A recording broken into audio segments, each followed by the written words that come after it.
Hi, welcome to today's video. Today is a really short video just to talk about the response to the Hayton video that I published yesterday, which has been incredible. Thank you so much, everybody that's watched it, that's viewed, that's shared the video, and that's left comments. There've been some great conversations in the comments and also people approaching me on Twitter, and I want to thank all of you. First of all, an apology. In the video that I uploaded yesterday, there's a real error at around the 41-minute mark. So I've tried to recreate the clip that was lost in the video. I'm going to play the clip. From the point at which it becomes overwritten, I'm going to stop the sound and I will do a new voiceover. When I was young, I coped. Because I had to cope. What alternative was there? But it would have helped me to know what was really going on. The tragedy is that the current generation of AGP boys are none the wiser. Either they are cooped up behind the same walls of shame and guilt that constrained me 40 years ago, or they have been affirmed as trans girls. Or they are simply at a loss to understand themselves, feeling like an introvert among a party of extroverts. So when he was younger, he coped because there was no alternative, but he would have been better off going some other route, which would not have led to a happy marriage and 3 lovely children. I mean, he hit the jackpot in terms of outcomes, and he wants something different for this current generation of AGP boys. And I really, I cannot stress enough how this framework is anti-safeguarding and is just not informed by child development. You cannot apply these adult labels to children. I'm really glad that I was able to reconstruct the section of the video which so many of you said that you really wanted to hear.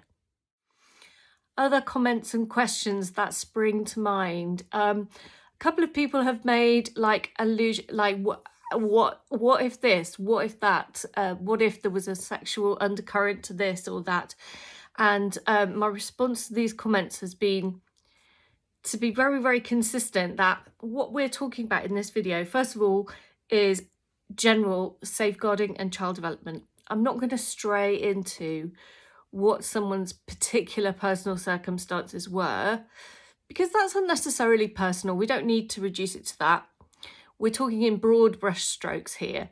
What is going on for a particular person and how their particular sexual whatevers have developed is a matter for them, and to be addressed in therapy in private.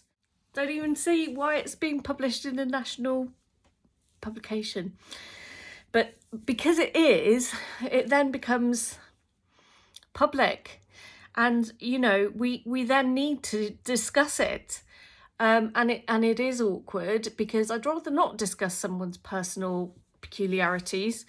But we must discuss it because what it's doing is it's attempting to socially construct this idea of innate AGP and use that to replace the social construction of this thing called the trans child. And we already know, I've already done a video about safeguarding the trans child. Using that framework lifts those children out of safeguarding and makes them vulnerable to abuse and harms them. And we don't want to do that. And so therefore we must not do that with another group of children, which we will label innate AGP and then repeat the same processes.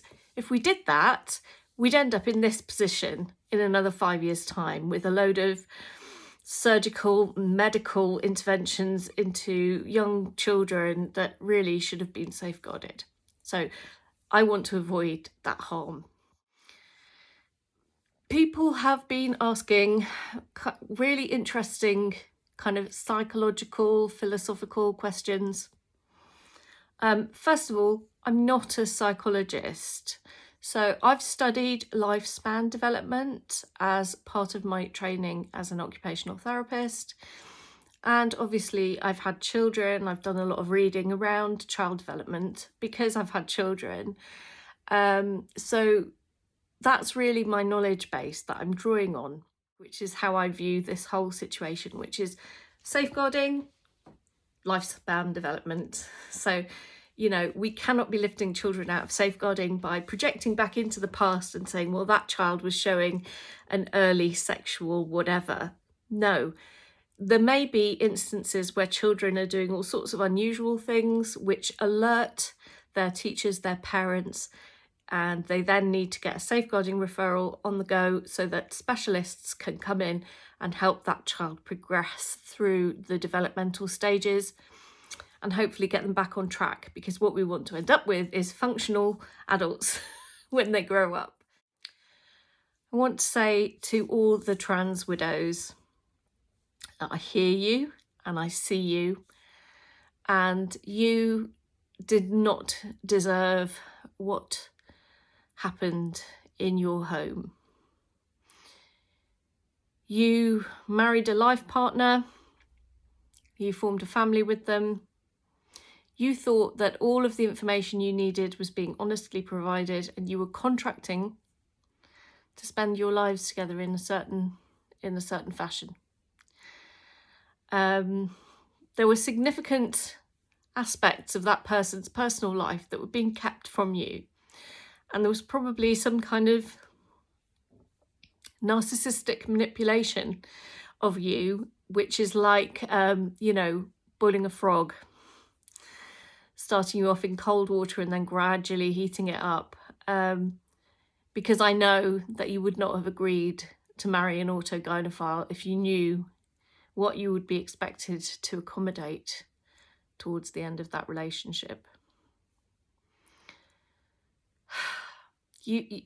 Trans widows have taught me so much about autogynephilia, and I'm always perplexed when people say we should listen to autogynephiles as if they're more reliable narrators than the women that have lived with them for decades and that have seen this paraphilia grow and develop into this beast that takes over their husband's entire life. Listen to trans widows would be my number one piece of advice to anybody with an interest in autogynephilia.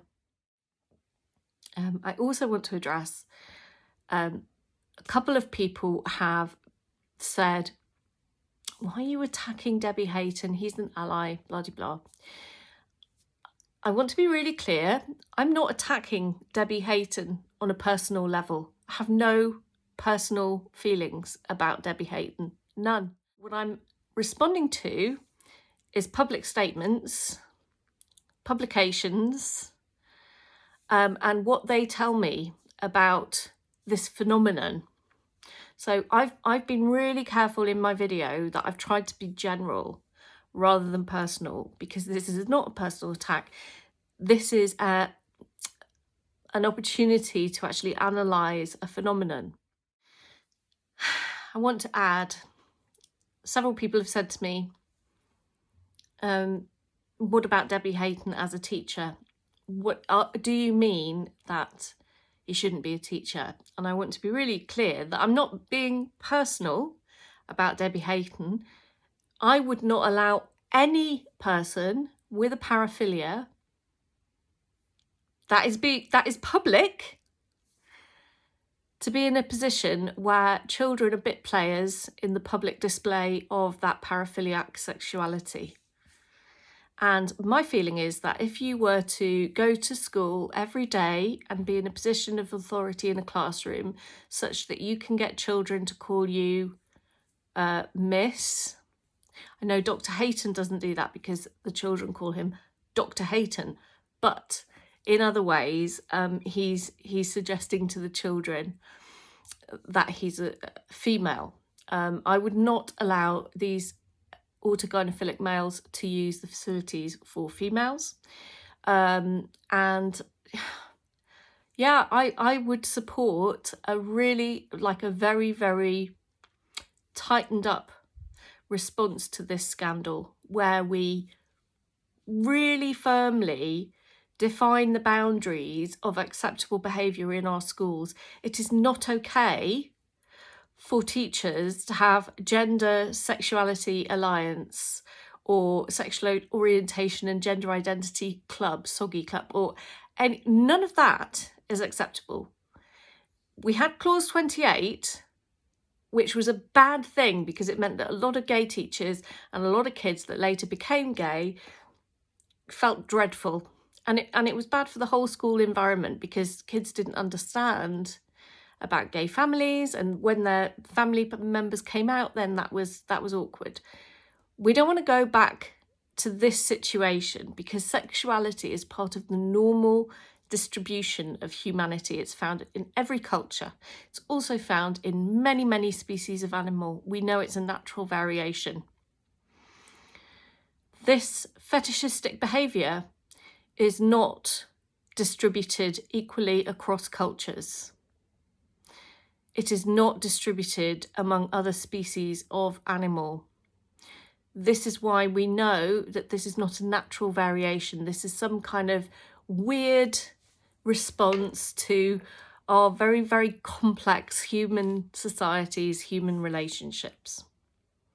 So I would be in favour of strengthening those boundaries that safeguard all of our children when they're at school, when they're at their out-of-school clubs, their sports clubs, their scouts, their guides, their camps, all of it.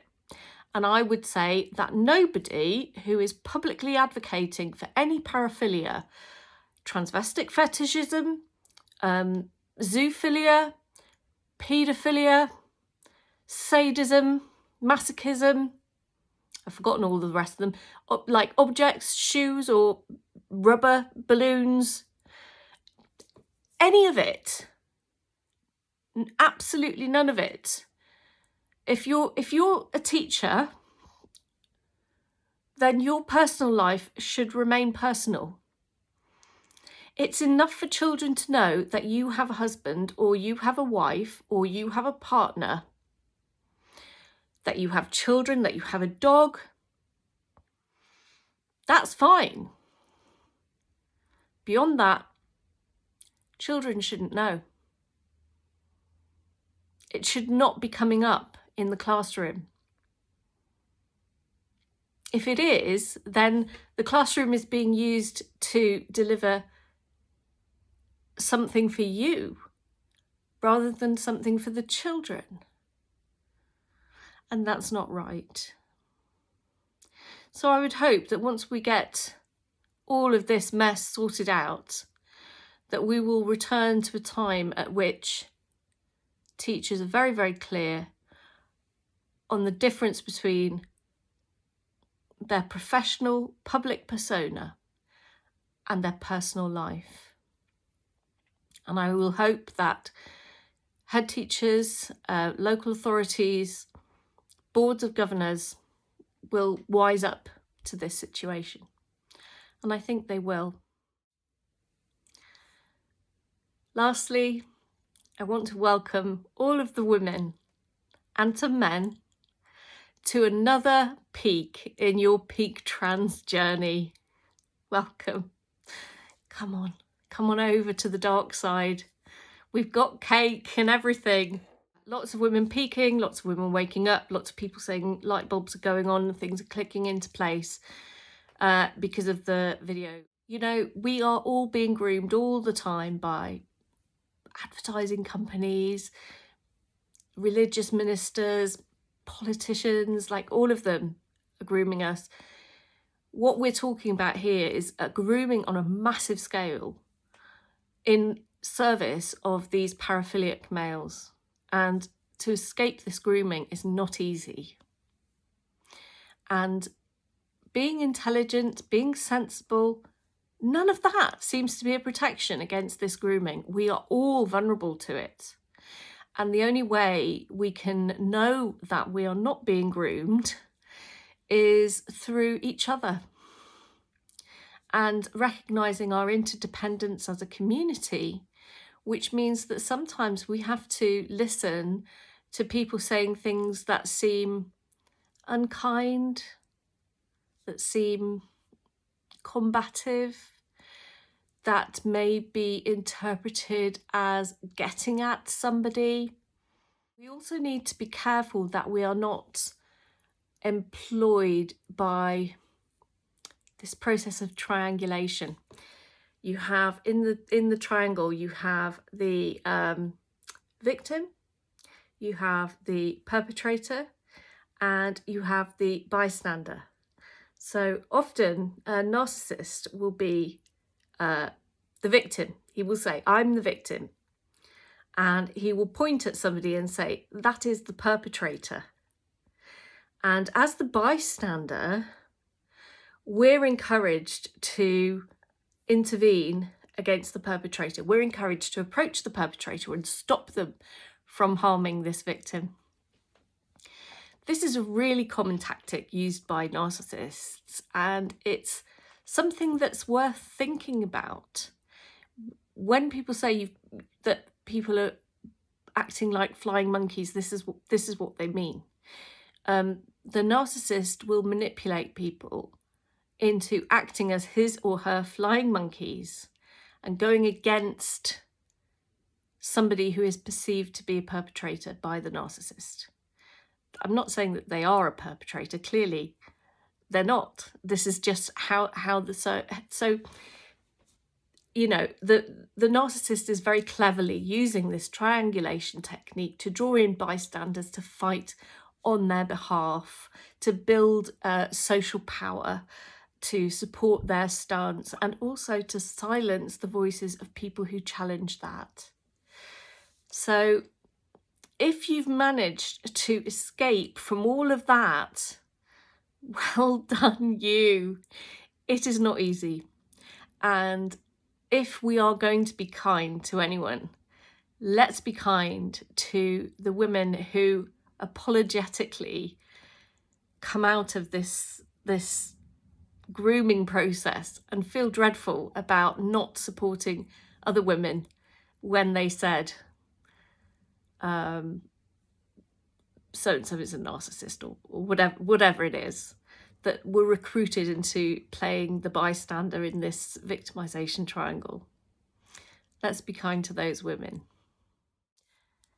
Finally, I want to give a shout out to Katie Alcock, who wrote an amazing Medium article which referenced a speech that she gave in Lancaster a couple of years ago.